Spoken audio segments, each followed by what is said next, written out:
Everyone talks about financial freedom as if it's a destination, a bright horizon where work becomes optional and life flows effortlessly. Advertisements show people lounging on beaches, sipping cocktails, while numbers climb endlessly on screens. Courses promise escape routes from 9-to-5 drudgery, suggesting that wealth is just a system to hack. It feels tantalizing, and yet, for most, the reality is far less glamorous.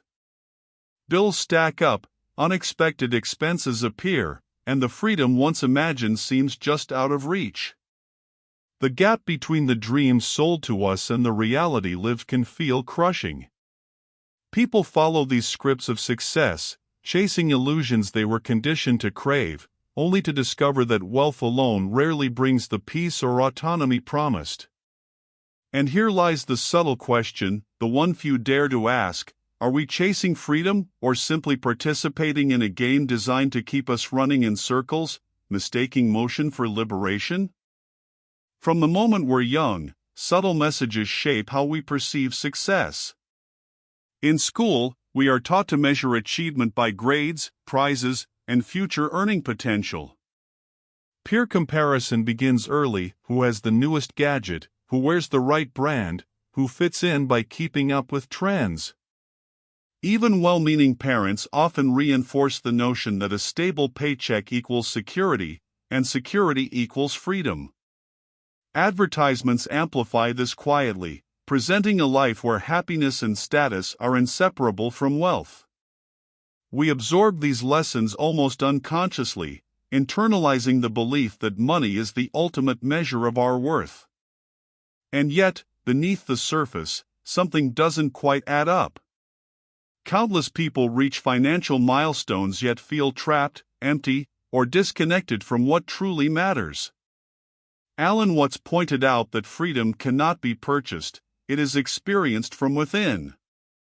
The conditioning we endure pushes us to chase numbers, promotions, and assets, while the most profound liberation remains inaccessible through accumulation alone.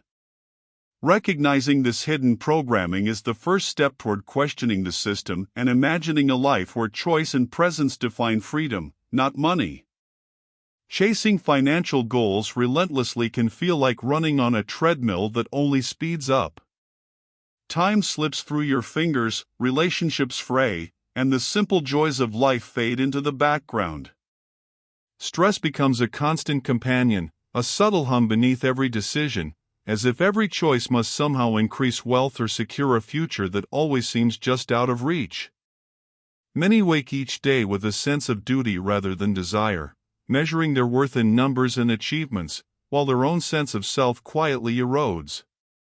The irony is that in pursuing freedom through money, they often become its prisoner, trapped by obligations, expectations, and the unending chase.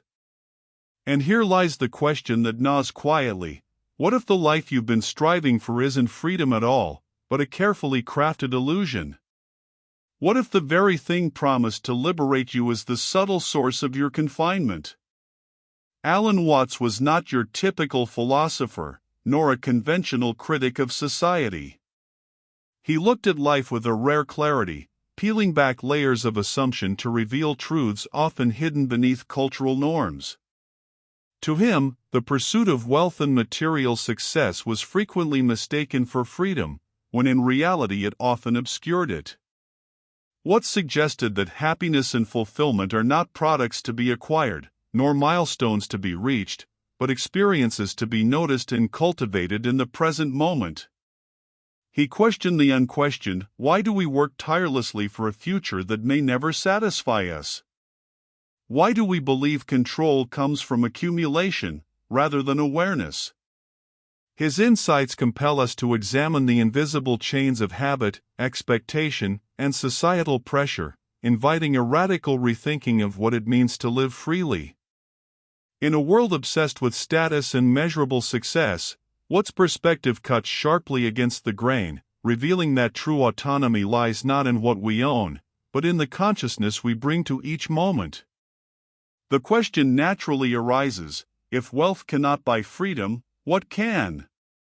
What's argued that true freedom is not something that can be deposited into a bank account or measured in net worth.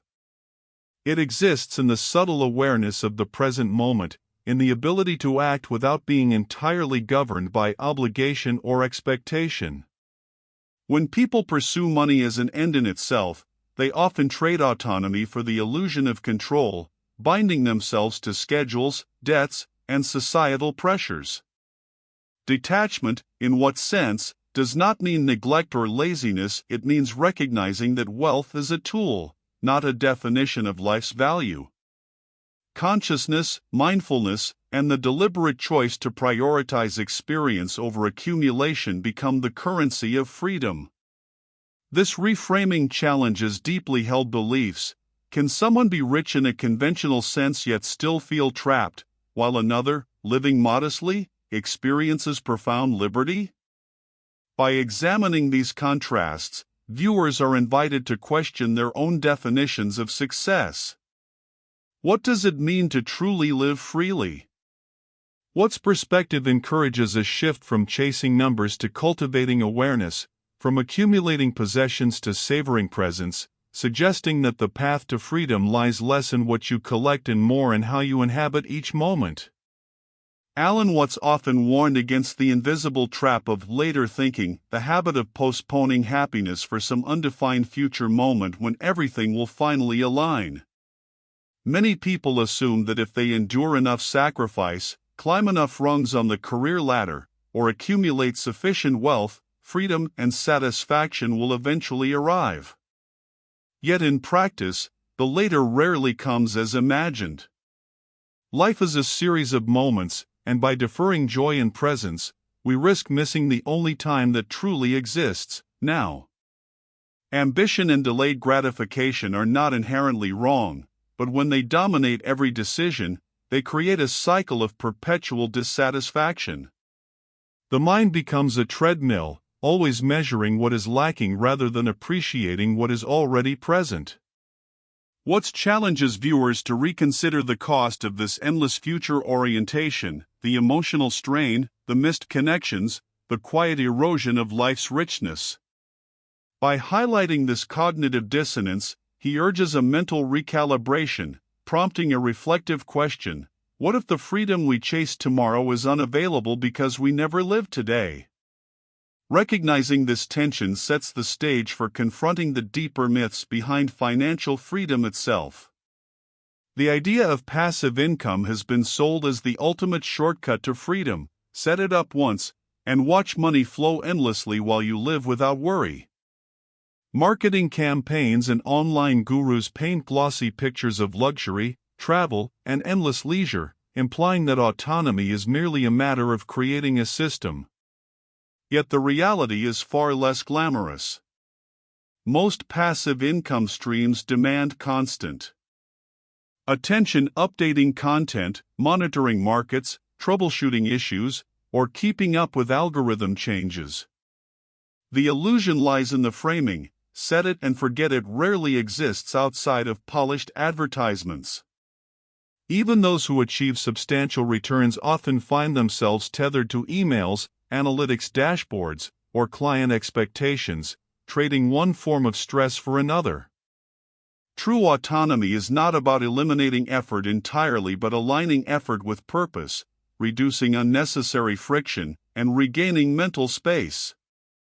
By exposing this myth, viewers are invited to question the promises they've been fed and consider what genuine freedom might entail. Is it financial security, or something deeper, a life structured around presence, choice, and meaning rather than constant maintenance disguised as liberty? Many people believe that wealth automatically translates to freedom, yet the pursuit of status often becomes its own subtle prison. High salaries, luxury cars, and prestigious titles can impress others, but they rarely free the mind from anxiety, expectation, or comparison. Society teaches us to measure success externally, rewarding those who conform to visible markers of achievement. In chasing recognition, individuals inadvertently tie their sense of self-worth to the approval of others, creating invisible chains that limit choice and spontaneity. The more one accumulates to signal status, the more one must maintain it, often at the cost of time, peace, and authentic relationships. Alan Watts would argue that this attachment to social validation disguises dependence as independence. True freedom emerges when self-esteem is divorced from wealth and accolades, when decisions are guided by internal values rather than external approval. By recognizing how status-seeking can subtly imprison, viewers are invited to question the cultural narratives they've absorbed. Perhaps the very success society celebrates is the mechanism that keeps minds busy, obedient, and far from the liberation they secretly desire. Obsessing over money often comes with costs that remain invisible until they quietly accumulate. Relationships can strain under the weight of long hours, missed gatherings, or the constant pressure to achieve more. Friends and family may feel neglected, not because of lack of care, but because the mind is preoccupied with spreadsheets, investments, or future goals. Emotionally, this focus can breed anxiety, restlessness, and a persistent sense that nothing is ever enough. Even leisure becomes measured time off as guilt-laden, always seen as a trade-off against productivity.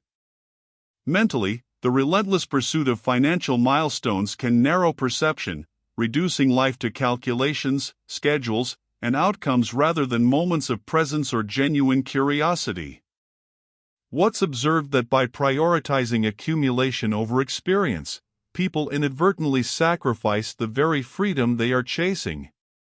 The irony is profound. In seeking liberation through wealth, many confine themselves to a cycle of pressure, comparison, and dissatisfaction. Recognizing these hidden costs primes the mind for a different approach, one where attention, awareness, and intentional living take precedence, setting the stage to explore a more mindful, conscious path to what real freedom could look like. True freedom begins with the choices we make in each moment, not with external circumstances or bank balances. Watts emphasized that autonomy is cultivated when actions align with personal values rather than societal scripts. This means pausing to reflect before committing time, energy, or attention, asking whether a decision serves your life or simply maintains the illusion of success. Simple shifts, like questioning why you accept certain obligations or consciously designing your daily routines, can gradually loosen the invisible chains imposed by expectation. It's not about radical rebellion or abandoning responsibility, it's about recognizing that choice is always possible, even within constraints. By practicing conscious decision-making, one begins to reclaim the sense of agency often surrendered to careers, social pressure, or financial anxiety. Each deliberate action becomes a small assertion of freedom, a reminder that life need not be dictated by arbitrary milestones. Viewers are encouraged to notice where automatic patterns dominate their behavior and to experiment with aligning daily decisions with what genuinely matters. In doing so, freedom becomes less a distant goal and more a lived experience, present in the subtle, intentional choices of every day. Minimalism is often misunderstood as mere frugality or deprivation, but Watts approached it as a pathway to freedom. Reducing unnecessary possessions, commitments, and distractions creates space, not just physically, but mentally and emotionally, to experience life more fully. Each item, task, or ambition that is chosen consciously rather than accumulated by default becomes a declaration of autonomy. For example, declining to chase the latest gadget, resisting societal pressure to constantly upgrade, or limiting obligations to those that truly resonate allows energy to be directed toward meaningful experiences. Intentional living is the extension of this principle into daily choices, selecting work, relationships, and habits based on personal values rather than convention. By simplifying, one uncovers what actually provides satisfaction and what only consumes attention and mental space. The liberation comes not from what is removed, but from the clarity gained. Viewers are invited to consider which aspects of their lives serve authentic purpose, and which merely maintain appearances.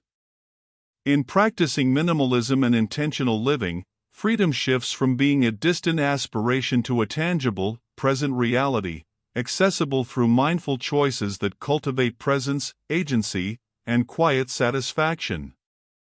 True wealth, Watts would argue, is measured not by numbers in a bank account, but by the quality of our attention and the depth of our experiences. Time, presence, and meaningful connection become the most valuable currencies. A quiet morning spent reading, a conversation that stretches the mind, a walk that allows awareness to settle, these are forms of richness often overlooked in the pursuit of material accumulation. When wealth is redefined in this way, decisions shift, work is chosen for its alignment with values rather than solely for compensation, relationships are nurtured rather than neglected, and personal growth becomes a daily practice rather than a deferred goal. The liberation lies in recognizing that every moment holds potential for fulfillment, independent of external markers of success. Viewers are encouraged to reflect on their own lives. Where are they trading time and presence for possessions and status? By cultivating awareness and intentionally prioritizing experience over accumulation, freedom is not postponed or purchased, it is lived here and now. This perspective lays the foundation for integrating Watts' philosophy into concrete choices, bridging insight with daily life. Integrating Watts' wisdom begins with subtle, deliberate shifts in daily thinking. Freedom is rarely achieved through grand gestures, it emerges in small, consistent choices that redirect attention and intention. Start by noticing automatic patterns, how often decisions are made to impress others, avoid discomfort, or accumulate for the sake of accumulation. Pause before committing time or energy, and ask whether the choice aligns with personal values. Simple practices, like setting aside moments to reflect without distraction, can strengthen awareness and recalibrate priorities. Another approach is to redefine success internally, measure achievements in terms of growth, presence, or satisfaction rather than financial gain alone.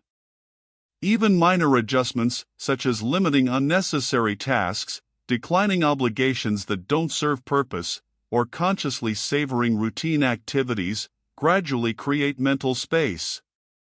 These small habits compound over time, reshaping perspective and reducing the subtle pressures imposed by societal expectations.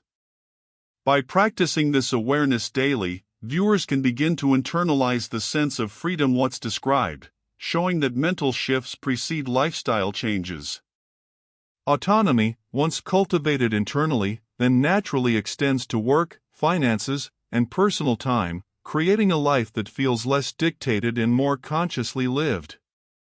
Financial independence is often celebrated as the ultimate marker of freedom, yet Watts reminds us that money alone rarely liberates the mind. Earning enough to cover expenses and live comfortably is undeniably valuable, but it is only one component of autonomy. True life independence encompasses mental clarity, emotional resilience, and the ability to act according to personal values rather than societal scripts.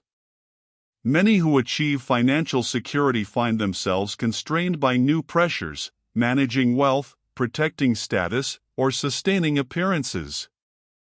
In other words, financial freedom can coexist with subtle forms of bondage if the mind remains enslaved to expectation, comparison, or fear. Watts' insight invites a reframing. Consider money as a tool rather than a destination. It facilitates choice and provides options, but it does not define one's capacity for presence, meaning, or genuine satisfaction. Life independence emerges when decisions, career paths, relationships, habits are guided by internal values and conscious reflection. It is the integration of financial stability with mental, emotional, and relational autonomy. Viewers are prompted to question their priorities. Are they accumulating wealth for its own sake or to gain space to live intentionally? By understanding this distinction, financial pursuits become purposeful rather than compulsive, and freedom is measured not by what one owns, but by the richness of experience and the sovereignty of daily choices. Living with presence and intention transforms abstract philosophy into tangible experience. What's emphasized that freedom is cultivated not through external circumstances alone, but through conscious engagement with each choice we make.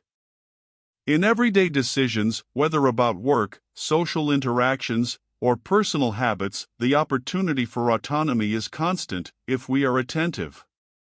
Choosing projects that align with personal values, spending time with people who nourish rather than drain, or simply noticing the rhythm of a day can dramatically shift perception.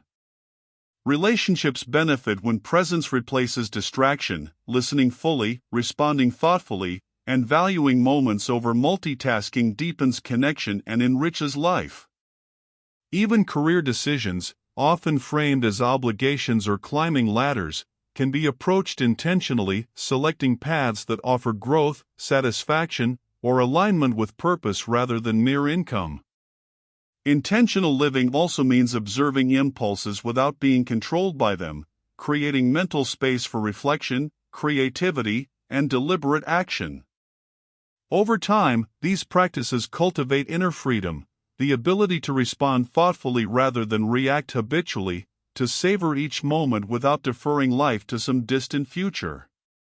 Viewers are encouraged to experiment with small shifts, noticing how attention, choice, and presence shape experience. In embracing this approach, wealth becomes a measure of awareness, autonomy, and alignment, rather than material accumulation, preparing the mind for the reflective closure that Watt's philosophy ultimately demands. The final revelation of Watt's philosophy is deceptively simple: freedom has always been misunderstood. Society sells the idea that wealth, possessions, and status are the ultimate keys to liberation, yet many who achieve these milestones discover that the mind remains tethered by worry, expectation, and comparison. Watts encourages a shift in perspective, recognizing that autonomy and fulfillment are cultivated internally, through conscious choice and presence, rather than externally, through accumulation. True financial freedom is not the absence of responsibility or the attainment of a specific number, it is the ability to navigate life with awareness, to align actions with values, and to engage fully with each moment without postponing joy. By synthesizing practical lessons with reflective insight, viewers are invited to consider the freedom they may have overlooked in the pursuit of wealth. The realization is subtle but profound: the life one has been striving to purchase may already exist in the awareness one has neglected. Watt's clarity illuminates a path where wealth serves as a tool, not a master, and where liberation is measured in the ability to live intentionally rather than in the accumulation of material markers. Moving forward, the first step toward authentic freedom is simple: awareness. Begin by observing daily habits, decisions, and priorities without judgment, noticing where actions are driven by obligation, expectation, or external validation. Small, deliberate shifts, choosing one task that aligns with your values, dedicating time to a meaningful relationship, or pausing to fully experience a moment, can gradually recalibrate the mind. Recognize that you always have a choice, even within constraints, and that agency is cultivated through attention and intention, not external circumstances. By experimenting with these micro-decisions, viewers can begin to internalize the principles Watts emphasized, discovering freedom in the ordinary, everyday patterns of life. Change does not require upheaval or abandoning responsibility. It starts with subtle, conscious acts that reflect what truly matters. Each choice becomes a small affirmation of autonomy, reinforcing the understanding that life can be lived intentionally, present, and free regardless of financial or societal pressures. As we close this exploration, consider this: the freedom you have been chasing may not be found in numbers, possessions, or status, but in the awareness you bring to each moment. Watts reminds us that life is not a ledger of achievements, but a canvas of experiences, choices, and presence. The subtle power lies in noticing, deciding, and living intentionally, even amidst obligations and uncertainty. What if the autonomy you've sought externally already exists within, waiting to be recognized? By questioning the narratives you've been sold, by observing where society's definitions of success have guided you, you open space for a richer, more meaningful experience. The challenge is quiet yet profound. Measure freedom not by accumulation, but by your ability to act with awareness, to savor each interaction, and to align life with what truly matters. In this light, financial freedom transforms from an elusive prize into a lived, tangible reality, one moment at a time.